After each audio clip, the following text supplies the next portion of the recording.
వైఎస్ఆర్సీపీని ప్రక్షాళన చేసే దాంట్లో భాగంగా వైసీపీ అధినేత జగన్మోహన్ రెడ్డి కొన్ని కీలకమైనటువంటి నిర్ణయాలు తీసుకున్నారు. సజ్జల కుటుంబాన్ని జగన్మోహన్ రెడ్డి దూరం పెట్టినట్లుగా మొన్న జరిగినటువంటి సార్వత్రిక ఎన్నికల్లో సజ్జల కుటుంబం వల్లే వైసీపీ ఓడిపోయింది అనేటువంటి భావనలో కొంతమంది వైసీపీ నేతలు ఉన్నటువంటి నేపథ్యంలోనే ఎక్కువ మంది నేతలు జగన్మోహన్ రెడ్డి దగ్గరికి వెళ్ళి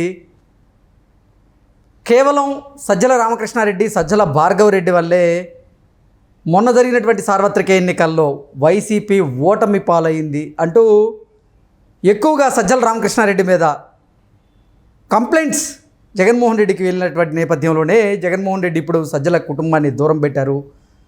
వైసీపీ సోషల్ మీడియా ఇన్ఛార్జిగా ఉన్నటువంటి సజ్జల భార్గవరెడ్డిని ఆ స్థానం నుంచి తీసేసి అంజిరెడ్డికి ఆ అవకాశాన్ని కల్పించినటువంటి నేపథ్యంలో అసలు వైసీపీలో ఏం జరుగుతుంది, ప్రక్షాళన చేసే దాంట్లో భాగంగానే నిజంగా జగన్మోహన్ రెడ్డి సజ్జల కుటుంబాన్ని దూరం పెట్టారా లేదా అనేది మనం విశ్లేషణ చేసుకునేటువంటి ప్రయత్నం అయితే చేద్దాం. ప్రస్తుతం మనతో పాటు ఉన్నారు ప్రముఖ రాజకీయ విశ్లేషకులు కేవీవి ప్రసాద్ గారు. సార్తో మాట్లాడదాం. సార్ నమస్తే. సార్ నమస్తే అండి. సార్వత్రిక ఎన్నికల్లో ఓటమి తరువాత వైసీపీని ప్రక్షాళన చేసే ప్రయత్నం చేస్తూ ఉన్నారు జగన్మోహన్ రెడ్డి. అందులో భాగంగానే ఆయన ఒక కీలక నిర్ణయం తీసుకున్నారని, సజ్జల కుటుంబాన్ని ఆయన దూరం పెట్టారు అనేటువంటి ప్రచారం అయితే పెద్ద ఎత్తున సోషల్ మీడియాలో జరుగుతుంది. అందులో భాగంగానే వైసీపీ సోషల్ మీడియా ఇన్ఛార్జిగా ఉన్నటువంటి సజ్జల భార్గవరెడ్డిని ఆ పదవి నుంచి తొలగించి అంజిరెడ్డిని ఆ పదవిలో నియమించారు. అలాగే సజ్జల రామకృష్ణారెడ్డిని కూడా పార్టీ కార్యక్రమాలకి దూరంగా ఉండాలంటూ జగన్మోహన్ రెడ్డి ఆదేశాలు జారీ చేశారనేటువంటి వార్తలు అయితే సోషల్ మీడియాలో చక్కర్లు కొడుతూ ఉన్నాయి. ఏంటి సార్ దీని మీద మీ విశ్లేషణ? సో డెఫినెట్గా మీరు చెప్పినట్టుగానే ఒకటండి, ఇప్పుడు ఏదైతే జగన్మోహన్ రెడ్డి యొక్క ప్రమేయం లేకుండా, జగన్మోహన్ రెడ్డి యొక్క ప్రోద్బలం లేకుండా డెఫినెట్గా మీరు చెప్పినట్టుగా ఇన్ని రోజులు మరి ఈ యొక్క వికృత చేష్టలు కానీ సోషల్ మీడియాలో ఈ వికృతమైన పోస్టింగ్లు కానీ ఇటు నారా లోకేష్ బాబు గారి గురించి కానీ లేదా చంద్రబాబు నాయుడు గారి గురించి కానీ వారి కుటుంబ సభ్యుల గురించి కానీ అమ్మ భువనేశ్వర్ గారి గురించి కానీ ఇటు పవన్ కళ్యాణ్ గారి కుటుంబ సభ్యులు కానీ అలాగే మిగతా బీజేపీ నాయకులు అలాగే మిగతా వివిధ పార్టీలకి కూటమి పార్టీకి చెందిన ఇటు దానికి సంబంధించిన మహిళా నాయకులు కానీ ప్రతి ఒక్కరిని కూడా ఏ విధంగా మానహరణం చేశారు, ఏ విధంగా వాళ్ళు క్యారెక్టర్ అసాసినేషన్ చేశారు, ఏ విధంగా బురదజల్లారు, అలాగే పార్టీలో చాలా క్రియాశీలంగా ఉంటూ పార్టీ కార్యకర్తలుగా ఉన్న క్రియాశీలంగా ఉంటూ సోషల్ మీడియాలో కూడా చాలా యాక్టివ్గా ఉండే అనేక మంది ఎస్పెషల్లీ టీడీపీ పార్టీలో యాక్టివ్గా ఉన్న మహిళల మీద కూడా ఎటువంటి ఉండవల్లి అనుష్క అలాగే మిగతా చాలామంది ఉన్నారు. ఏ విధంగా వాళ్ళు ఇబ్బంది పడ్డారు, ఏ విధంగా పాపం వాళ్ళ కుటుంబాలు క్షోభ అనిపించాయి, ఏ విధంగా వాళ్ళంతా కూడా ఒక అభద్రతా భావం ప్లస్ అనుక్షణం ఈ వికృతమైన పోస్టింగులతోటి పక్కింటోడు ఏమనుకుంటున్నాడు, ఎదురింటి ఏమనుకుంటున్నాడో, లేకపోతే మన కుటుంబ సభ్యులు ఏ విధంగా ఫీల్ అవుతున్నారని ఎంత చిత్రహింసలు పడ్డారో, మానసికంగా ఎంత వ్యధ బాధలు అనిపించారో మనం చూసాం. సో అంటే నేను అనుకునేది ఏంటంటే, ఓకే సకల శాఖ మంత్రిగా బాధ్యతలు అప్పగించింది ఎవరు? ఒకటి భారతీరెడ్డి గారు ఇచ్చి ఉండాలి, లేదా జగన్మోహన్ రెడ్డి గారు ఇచ్చి ఉండాలి. సో వీళ్ళిద్దరి ప్రమేయం లేకుండా, సో వీళ్ళిద్దరి యొక్క అండదండలు లేకుండా అతను ఒక రాజ్యాంగేతర శక్తిగా వ్యవహరించాడు అంటే నేను ఒప్పుకోను. సో డెఫినెట్గా జగన్మోహన్ రెడ్డి గారి యొక్క అండదండలతోటే అతను సకల శాఖ మంత్రిగా వ్యవహరించాడు. సో ఈ దండుకోవడం కానీ దోచుకోవడం కానీ దాచుకోవడంలో సో డెఫినెట్గా అతను ఒక కలెక్షన్ ఏజెంట్గానే వ్యవహరించాడు. అంటే సజ్జల రామకృష్ణారెడ్డి వల్లే మొన్న జరిగినటువంటి సార్వత్రిక ఎన్నికల్లో వైసీపీ ఘోర పరాజయాన్ని చవి చూడాల్సి వచ్చింది అంటూ జగన్మోహన్ రెడ్డి భావించారా, లేదంటే వైసీపీ నేతలు సజ్జల రామకృష్ణారెడ్డి మీద సజ్జల భార్గవరెడ్డి మీద ఎక్కువగా కంప్లైంట్స్ ఇచ్చినటువంటి నేపథ్యంలోనే వారిద్దరిని దూరం పెట్టాల్సి వచ్చిందా అంటే ఏం చెప్తారు సార్? ఇప్పుడు మీరు చెప్పింది చాలా వాల్యుబుల్ పాయింట్ అండి. ఇప్పుడు అసలు ప్రోత్సహించింది ఈయనే, ఒక మొత్తం రాజ్యాంగేతర శక్తిగా తయారు చేసింది ఇతనే. ఇప్పుడు మీ రోజున వైసీపీలో ఏ ఎమ్మెల్యేని కదిలించినా, ఏ ఎమ్మెల్సీని, ఎంపీని, ఏ మంత్రిని కదిలించినా కూడా వాళ్ళు కేవలం ఉత్సవమూర్తులు మాత్రమే. సో కంప్లీట్గా వాళ్ళ శాఖలో ఈవెన్ ఐఏఎస్లు, ఐపీఎస్లు కంప్లీట్గా ఏదైతే మీకు ఆ యొక్క సీఎం ఫేసీ ఉందో కొన్ని కీలకమైన శాఖలకు ఉన్న అధిపతులు ఎవరైతే సీనియర్ ఐఏఎస్లు ఉన్నారో సో వాళ్ళని కూడా డమ్మీగా చేసి వీళ్ళు ఇష్టానికి జీవోలు ఇవ్వడం, ఇష్టానికి వీళ్ళు బిల్స్ పాస్ చేయడం, ఇష్టానికి అమెండ్మెంట్ చేయడం కూడా ఇతను చేయడం జరిగింది. సో అంటే ఏంటి, అధినాయకుడు సపోర్ట్ లేకుండా డెఫినెట్గా అధినాయకుడి యొక్క అండదండలు లేకుండా వాళ్ళెవరూ కూడా ఇతని మాటలను ఒబే చేయరు. సో డెఫినెట్గా ఎస్, టాక్ టు సజ్జల, ఏదున్నా మీరు మిల్లెట్ రెడ్డిని చూసుకోండి, మిల్లెట్ రెడ్డితో మాట్లాడుకోండి, సో అతను ఏం చెబుతున్నాడో వినండి అని ఒక ఆజ్ఞ, అంటే ఒక పవర్ఫుల్ అక్కడ మీకు ఒక సందేశం వెళ్ళింది కాబట్టి ఇతను ఇంతకాలం ఆ విధంగా మనుగడ సాగించాడు. సో డెఫినెట్గా మీరు చెప్పిన రెండో కోణం కూడా తీసుకుంటే ఆ మితిమీరిన ఏదైతే ఇతనికి ఆ స్వేచ్ఛ ఇచ్చారో ఆ స్వేచ్ఛ డెఫినెట్గా మీ దుర్వినియోగం అయ్యింది. కొంత స్వలాభం, కొంత స్వామి కోసం చేసినట్టుగానే కొంత జగన్మోహన్ రెడ్డి చేసిన, డెఫినెట్గా ఇతను కూడా తన స్వలాభాన్ని కూడా చూసుకున్నాడు ఈ విషయంలో. జగన్మోహన్ రెడ్డికి అక్కడ ఒక 10 రూపాయలు సంపాదిస్తే డెఫినెట్గా ఈయన కూడా దాంట్లో అట్లీస్ట్ ఒక 5 రూపాయలు 2 రూపాయలు సంపాదించుకున్నాడు. సో దీనివల్ల అవినీతి జరిగింది, అక్రమాలు జరిగినాయి, దుర్మార్గాలు జరిగినాయి. సో మీకు ఫైనెస్ట్ ఎగ్జాంపుల్ ఆ జత్వానీ కేసే. జత్వానీ కేసుని మొత్తం హ్యాండ్ ఓవర్ దాన్ని ఒక ట్యాకిల్ చేసింది ఇతనని చెబుతున్నారు.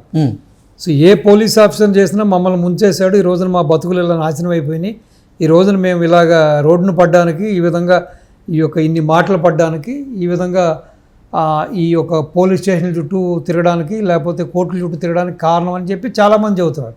ఈవెన్ గతంలో ఉన్న ఒక హోమ్ మినిస్టర్ కూడా కదిలిస్తే కూడా కనీసం ఒక కానిస్టేబుల్ని బదిలీ చేసే అధికారం కూడా ఆవిడకి లేదంటే, being a home minister of the state, అప్పుడు మీరు కెన్ ఇమాజిన్. సో ఏ విధంగా అతను తన కబందాస్తాల్లో మొత్తం వీళ్ళందరినీ పెట్టుకుని చేశాడో చూడండి. సో అది కేవలం వీళ్ళ వల్లనే. బట్ దానివల్ల మీరు చెప్పినట్టుగా కోల్కేలైనంత దెబ్బ పార్టీకి తగిలింది, జగన్కి తగిలింది.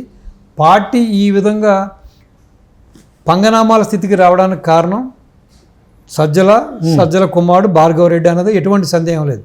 సో ఇంకో విషయం, క్షేత్రస్థాయిలో పార్టీకి ఏం జరుగుతుంది, పార్టీకి నష్టం ఏం జరుగుతుంది, పార్టీకి అసలు అక్కడ పరిస్థితులు ఎలా ఉన్నాయని చెప్పుకోవడానికి వచ్చిన ఎమ్మెల్యేలకు కానీ, మినిస్టర్లకు కానీ, ఎమ్మెల్సీలకు కానీ, ఒక తృతీయ శ్రేణి నాయకులకు కూడా జగన్ గారి యొక్క అపాయింట్మెంట్ లేదు, ఆయన దగ్గరికి వెళ్ళడానికి వీళ్ళకి ఎంట్రీ కూడా లేదు.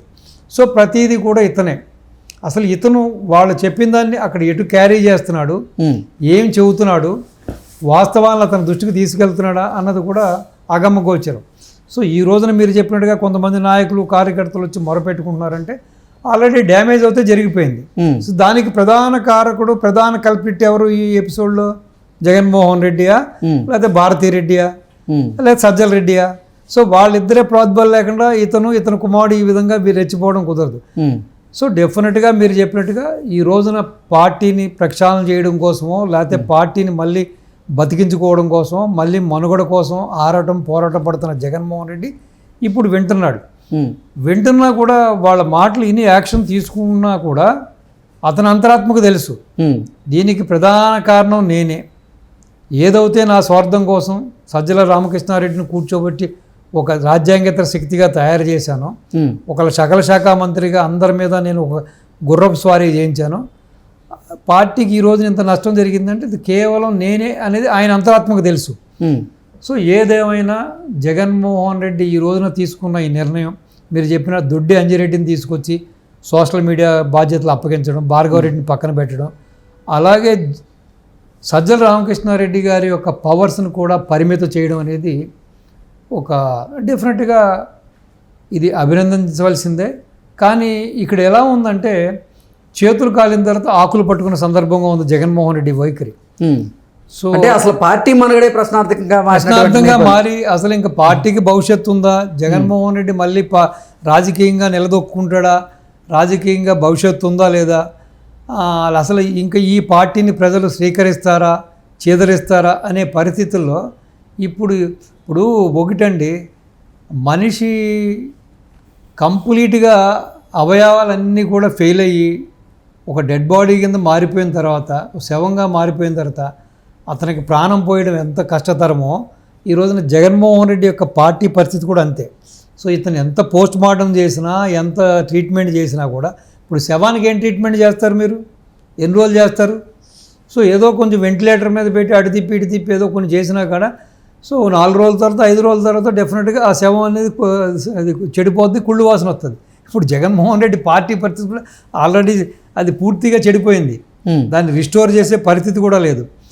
సో ఏదేమైనా సోషల్ మీడియాలో మితిమీరిన ఒక అహంభావంతో, ఒక అద్దులు ఎల్లలు లేకుండా, ఒక మనసాక్షి లేకుండా భార్గవరెడ్డి చేసిన ఒక పైచాచిక క్రీడ డెఫినెట్గా పార్టీని ఈ స్థితికి తీసుకొచ్చింది, దాంట్లో ఎటువంటి సందేహం లేదు. ఓకే. సో కాబట్టి ఏదేమైనా చూద్దాం. ఈ పోస్ట్ మార్టమ్స్ వలన లేకపోతే ఈ మార్పులు చేర్పుల వలన వీళ్ళందరినీ పక్కన పెట్టడం వలన నిజంగా పార్టీ బతికి బట్టకడుతుందా, మళ్ళీ జగన్మోహన్ రెడ్డికి పూర్వం అయి వస్తుందా రాదా అన్నది అది ఆ ప్రజలే నిర్ణయిస్తారు. ఇప్పట్లో అయితే ప్రజలు ఆ విధంగా కూడా వాళ్ళు ఆ స్థితి కూడా కనపట్లేదు. మీరు చెప్పినట్టుగా మీరే ఫైనెస్ట్ ఎగ్జాంపుల్. ఈ మధ్యకాలంలో మీరు ఇటు అమరావతి వరదల సందర్భంగా వెళ్ళారు, సార్ ఇటు తిరుపతి లడ్డు విషయంలో కూడా వెళ్ళారు, మీరు ఫీడ్బ్యాక్ కూడా తీసుకున్నారు. ప్రజల యొక్క మనోభావాలు ఎలాగున్నాయి, ప్రజల యొక్క స్థితిగతులు ఎలాగున్నాయి, వాళ్ళ అభిప్రాయాలు ఎలాగున్నాయి మీరు బాగా క్షుణ్ణంగా పరిశీలించారు.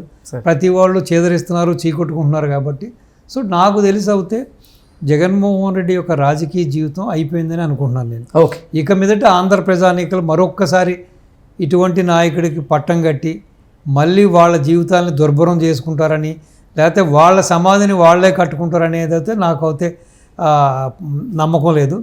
ఆ విధంగా చెయ్యరు. ఆంధ్రులు విజ్ఞులు, వికాసం కలిగిన వాళ్ళు, కాస్త సంస్కారవంతులని నేను భావిస్తున్నాను. సో కాబట్టి ఇది వన్ టైం పాలిటిక్స్, ఇది ఒక్క ఛాన్స్ అన్నాడు కాబట్టి ఒక్క ఛాన్స్ అయిపోయింది. సో ఎన్ని మార్పులు చేసినా కూడా జగన్మోహన్ రెడ్డి అనే ఒక పార్టీ కానీ, జగన్మోహన్ రెడ్డి యొక్క పార్టీ కానీ, జగన్మోహన్ రెడ్డి యొక్క రాజకీయ జీవితం కానీ ఇది ముగిసిపోయిన అధ్యాయంగా నేను భావిస్తున్నాను. Okay sir, thank you so much.